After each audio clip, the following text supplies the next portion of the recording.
Welcome to the Rimm-PODCAST, episode 32. This is the podcast where you're with community to care and share. And today, anybody out there have the kids, and I always keep saying, don't mess with the moms, because moms are fighters.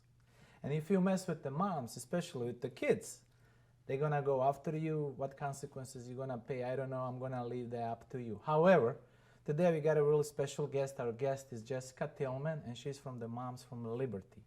Thank you, Jessica, and welcome to the show. Well, thank you for having me. I'm excited to be here. And my first question, I did so much research about Moms for Liberty, and like I said, don't mess with the moms, especially with the kids. Yes. You got 4 kids. Yes. My question, how did you start it? Why did you start it? And before you even know, you are in the Seminole County main lady for the Moms for Liberty, So why? How started? Yes, absolutely. So it all started back when COVID hit and they started masking our kids. And I was emailing the school board and asking them for information on why they were doing this, and they would ignore me. So I started writing public comments for the board meetings because at the time we were able to do it by email. So I was emailing my public statements in, and they were still ignoring me. And after I started doing that, I had community members reach out to me privately and was like, thank you so much for what you're doing. I stand behind you. I thought I was alone, and it sounds like I'm not, and I'm really appreciative of what you're doing. So they still ignored me, and more people started joining in. And I really, so I just started going to the meetings in person. Doors. Right. So the squeaky wheel gets the oil, right? Oh, of course. So I started speaking publicly. Each board meeting, I would stand and give them facts and tell them that I don't approve of this. This isn't right. This should be choice. And Moms for Liberty started in January of 2021, and it started spreading around, and people start talking to me, and they're like, "You should really do this. You should really do this." And I was just like, "No, I don't think I want to." But after I thought about it for a little while, I had so much support from the community that I was like, okay, I'll take this on. And I was voted in as chapter chair, and we've been together, or as a group, we've been working on this since May. Nice. And Moms for Liberty are 30 plus states. Correct. And you said just in the state of Florida, how many chapters are here? We have over 30 chapters in 30 Florida. chapters. Yes. Wow. So pretty much every county has the... Right. There's 67 counties in Florida. So we are half. So we're getting there. Yes. So far in a couple of minutes, I just learned one thing from you: don't mess with moms. Right. Absolutely. Yes. If you do, I don't know. So what is your role being in the Moms for Liberty for Seminole County? I'm the chapter chair. Okay. So I am the one that oversees the whole group. Okay. So now my next question: you got 4 beautiful kids, right? Absolutely. All right, beautiful. Congratulations on that. And Thank you. I love what you guys doing. What is your philosophy when it comes down to the general principles of the Moms for Liberty? What is your philosophy? What is the philosophy of the Moms for Liberty? The philosophy of Moms for Liberty is just to really empower the parents to step up and take control of their parental rights and hold the school board accountable. We are there to educate and help everybody understand that the limited role that government really does play. We encourage anybody that wants to support our children's future to join us. We really are empowering parents. So when did you start your learning that different districts applying different rules to different school board members, and like I said, every county pretty much have a different rules. So when did you start your learning that, and how actually affect your life and the kids from that point moving on? So it really became obvious when COVID hit, when different districts had different protocols to combat COVID. We were presenting to the school board that our protocols were much more strict than other counties, and their numbers were no different than ours. So if we were comparing to other counties, why couldn't our county do the same and have choice when it came to masks? Okay. As a personal, as a mom of 4 kids, what is your personal vision and mission for the Moms for Liberty and for every parent out there? Well, we really encourage parents to build relationships with their schools, stay involved. We want to empower them to make sure that their children are getting the education that they want them to. Okay, so do you believe the current system don't have a good, proper, and adequate education toward our kids? Yes and no. There's obviously going to be some bad seeds in the bunch. But for the most part, that's why a lot of parents move to Seminole County, is because we have an extremely high-rated district. Okay. So in Seminole County, what is the highest, in Seminole County overall, what is the highest district that have a, is the Seminole the strictest one compared to another ones? And how's that facing to our kids? You know, what the kids gonna learn from them moving forward? If you are so strict, then you become fearful, and then later on you you lose a confidence. Yes. So you as a Mom for Liberty, what is your take on that? I think we have a middle of the road county. We're not the most lenient. We have counties that have no COVID restrictions anymore. We still have a few that we're trying to work out, but we're definitely not the most strict either. We have Orange County right next door that is extremely strict, and they were even defying the Parental Bill of Rights when it first went into law. Okay, so when it comes down to educating the kids, some of them do online, some of them allow them go to school, private school, public school, either way. End of the day, when they grow up, they need to learn good things. So Moms for Liberty, what is the main point moving on that you try to accomplish overall in not just this county, but counties across the board? Well, we're trying to accomplish just getting parents involved and educating them and having them understand what their children are entitled to as a United States citizen. Okay.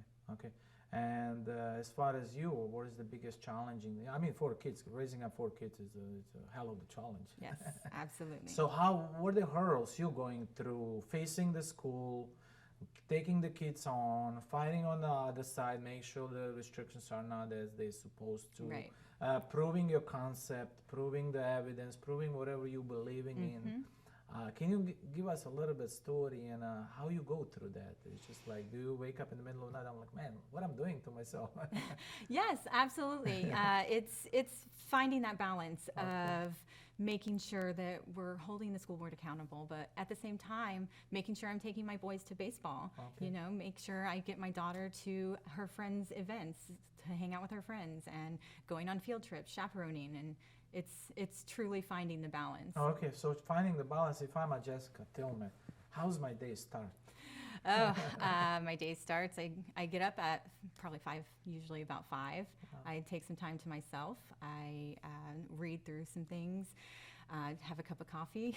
Just to stay on. Right. And then my kids start getting up. We get breakfast going. I get them to school. Then that's when I try and do my work, is when they're at school, so that I'm not interrupting their evenings. So I do my meetings then. That's when I really get things done for Moms for Liberty. And then I go pick up the kids from school. We do after school activities, we do family time, we do dinner, and then we do bath time and start all over again. Okay. So when you mentioned earlier that you are attending the board meetings, and how many did you attend? How often was? After what certain period of time that people start to paying attention, the board director start to paying attention, we really have the issue. We really got to open up, and a lot of times I believe when we are sitting too much at one place, we lose reality with the real people. I really believe in that. Yes. And we got to go there and dig and ask the people. So after how many meetings you went constantly on, and when was the time they said, you know what, we got to listen up, something is really here? I would definitely say that was the September 2nd meeting. Okay. September 2nd, they called a special meeting. Okay. And they called it on a Friday morning. Okay. I believe it was like 7 or 8 o'clock in the morning, to discuss masks. Okay. And I don't think they expected many to be able to show up on a Friday morning. Okay. So we showed up to the point where they were turning people away because we were at capacity for the building. So that public comment was over 8 hours long. Oh, wow. And I think they really took notice and was like, maybe we need to, To pay attention? yeah, Okay. maybe we need to listen. So attending the meetings, fighting for the justice, for especially for the kids moving forward, and Moms for Liberty, that's what the whole mission is about. Mhm. How does school member decides whether certain rules are good or not? If you do so and you came across them, can you share with us so that we are a little bit more aware of them? Absolutely. So we have 5 school board members, Okay. and they meet at least once a month Mhm. to discuss issues within the district. They also have workshops, and they're supposed to listen to the superintendent, teachers, parents, and community members as well. Mhm. So they're supposed to take input and judge their decisions based on input from the community. Okay. And now you said that you're going what you're going. What is your moving on? What is your take on, like I said, is a specific education style and adequate, inadequate? So Moms for Liberty, I know they're fighting for what we teach the kids in the school. So what is your take on like moving forward? Because you guys are overwhelming. You are growing like at a really fast speed. Correct. Rather. So what is your take on what do you guys really try to accomplish, not just in overall in Seminole County, but across the nation? Is there something particular studies should be removed and particular things? Well, as a parent, I'm asking as a parent, what do you see that you didn't saw it back in your time? So each chapter has their own goals or issues that they're dealing with. Okay. So Seminole County specifically is dealing with, our main issue is violence Okay. in the schools right now. Okay.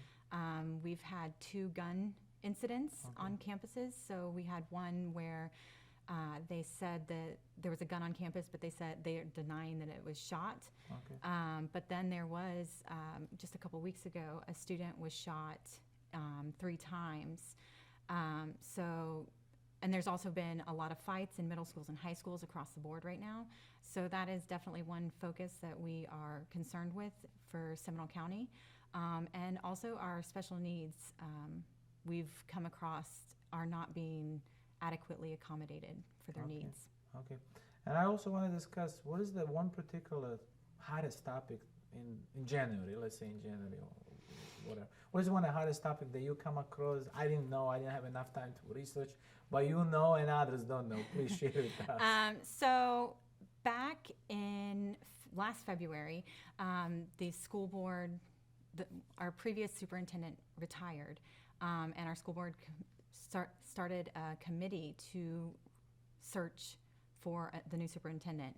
And they ended up voting to hire Chad Farnsworth. Mm-hmm. And then they rescinded their vote and voted for their attorney instead. So they essentially hired their friend Okay. to be superintendent. And she is not a qualified superintendent. She's never been a teacher. She's never been an administrator. She's definitely a qualified attorney. Okay. Okay. So how much do you see as stepping up as a mom with the 4 kids? How much do you see stepping up for their response? First of all, that's responsibility. I want to applaud it for that. It's a hard job. It is. Especially voluntarily. Yes. And managing the 4 kids.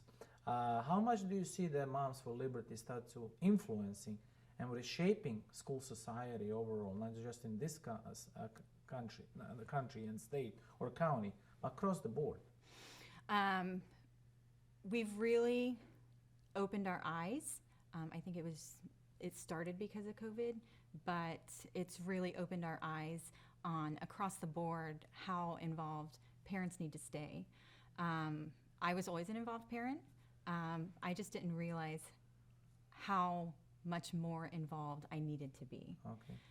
So I think that's across the country, parents are waking up to, these are our children. We know what's best for them. We want them supported adequately. And when you finish up your day as a mom, for so having a husband and kids and fighting for the liberty, when you close your eyes and wake up in the middle of the night and said, what's one of the biggest challenge, biggest thing that maybe you keep waking up during the night and say, listen, man, I gotta accomplish this? Making sure I'm spending quality time with my kids. You know, I worry about that all the time. Yeah. Am I doing enough for them? Am I involved with them enough? Am I doing what is best for them? Okay. And as a mom, I know there's a lot of moms out there don't even have it. I always say it's courage. Courage takes to push anything. One person can change the world, but if there's no courage in them, you cannot change to nothing. Right. So if you have one of the piece of advice for the moms with the kids, either 1, 2, 3, or becoming a kids, how they should join you, where they should find you, what the piece of advice you will give it to them, that could change their life, they could change anything. My best advice would be to take that first step. You know. And what is the first step? Reaching out. You can find us on Facebook, Okay. Moms for Liberty, Seminole County. Reach out to us. You can private message me, Jessica Tillmann, on Okay. Facebook. I'd be happy to talk with anybody and encourage them to be involved. Okay. It really is just taking that first step. It took me a long time to take that first step, Okay. but once I did, it got easier from there. My other question, how did you overcome that fear? Well, in them, that particular psychological mind, Yeah. you say, man, I'm going here, but should I do? And like, how did you decide at that particular moment? Like, what went through your head? What went through your mind and soul and body? My kids. Your kids? Again, you know, it's Encouragement. yeah. I want them to see that I didn't sit silent. You know, Okay. I want them to know that it's okay to stand up for your rights. Okay. I want to show them that it's possible, Okay. even if you're scared. Okay. Okay. So I'm seeing these days, I mean, I'm seeing that a lot of women are stepping up and becoming community leaders. Right. And you are one of them. Oh, well, And I'm thank you for that. and I'm really glad you are on my show. And like I said, the school board, and we love to bring them on too, discussing. I believe the only way we can accomplish something is actually sit it down, discuss, Yes. find a compromise, and move on. Right. You don't have to agree with me on Right. everything, but at least something that we gotta look it up in an overall picture. Right. My last question is the question that you can pretty much say anything you want to say. Okay. So if you want to say anything, who you are again, rebuttal again, and look it up in the camera and say, this is why, this is who we are, this is what we do, and this is why we do what we do. And this is why should we join us? Okay. And I like that you're stating with how you are a mom, starting with this, and so we can share with our, especially with the upcoming moms who never have experience with that. So please, it's your time, it's your show, and look it up in camera and just say it. I'm Jessica Tillmann, Moms for Liberty, Seminole County. We empower parents to support their children and make sure they're getting an adequate education. If you are interested in joining, please reach out to us on Facebook. It's Moms for Liberty, Seminole County. We encourage anybody that is interested in supporting our school system, our district, whatever that means, homeschooling, private school or public school. We want to make sure that our children are being raised to be successful community leaders. And you are one of them. Well, thank you for that. You are one of them. Is anything else you want to add up? It's upcoming events that people need to know, or upcoming challenges or meetings within the boards and within the community. Because you saw me. I'm involved with a lot of Seminole at Orange and Osceola as well. Yes. Because I believe I live in Seminole, but working in Orange, but I have a lot of friends in Osceola. Right. So I'm like, you know what? I cannot just leave my county. Yes. Because we are like Central Florida. Right. It's a hard. It is. So if you want any upcoming events you want to share and then you want to inform us about it, please do so. So our next school board meeting is February 8th, I want to say. And then our Moms for Liberty meeting is the following Tuesday. Okay. There's 2 school board meetings this month. At our next Moms for Liberty meeting, we are having our district house representative candidates coming. So we have Rachel Placken and Rich Santos Okay. at our next Moms for Liberty meeting. So Okay. we want to encourage our legislators to do what's right. We're going up to Tallahassee next month to meet with our legislators, to sit down with them and discuss bills that we are supporting and opposing, just so they're aware of where we stand. And my last question is like, if they don't apply what you guys are going for, what is the message for for them? Well, we want them to support our children and make Okay. sure they're getting the proper education through the legislator. Okay, that's it, bottom line. So, Yeah. thank you guys so much. This is an episode 32, and please like, share, comment. I think the only way we can reach out many audiences like we sharing and loving and helping the Moms for Liberty. Our special guest today is Jessica Tillmann from the Moms for Liberty. Jessica, thank you so much. We really appreciate you coming to the show and sharing your passion, love, and beautiful story. Well, thank you so I much think for the having me. stories influence a lot of people. Yes. And we'll post all of your information and Yes. our show will share with you. And this is your host, Diggy. Please stay focused, stay informed, stay humble, and stay in love. Thank you. Episode 32.